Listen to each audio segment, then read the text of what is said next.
Hey everybody, Dr. Don at Chiropractical.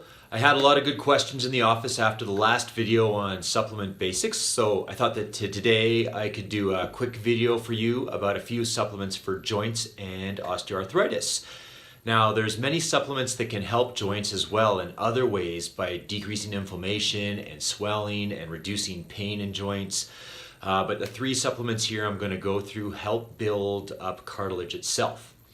So the first and likely the most well known is glucosamine sulfate. This is a compound that's found naturally in our bodies and is a part of our cartilage as well. Now, it often takes several months for this supplement to work, so you do have to be patient with it.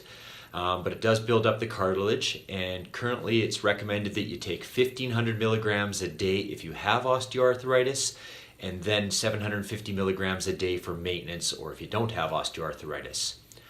Our second joint supplement is similar to glucosamine in that it's already part of the cartilage in our body, so it's found naturally in the body, and it's chondroitin sulfate.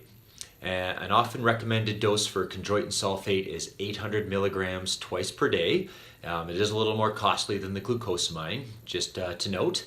The third supplement here is less well known, and it is SAMe, capital S, capital A, capital M, little e, or S-adenosyl L-methionine. And it's used to help build cartilage as well, and it also helps symptoms with depression. Our livers naturally produce it. 400 milligrams 3 times a day is an often recommended dose for joints. However, this depends on its form and the quality of this product as well.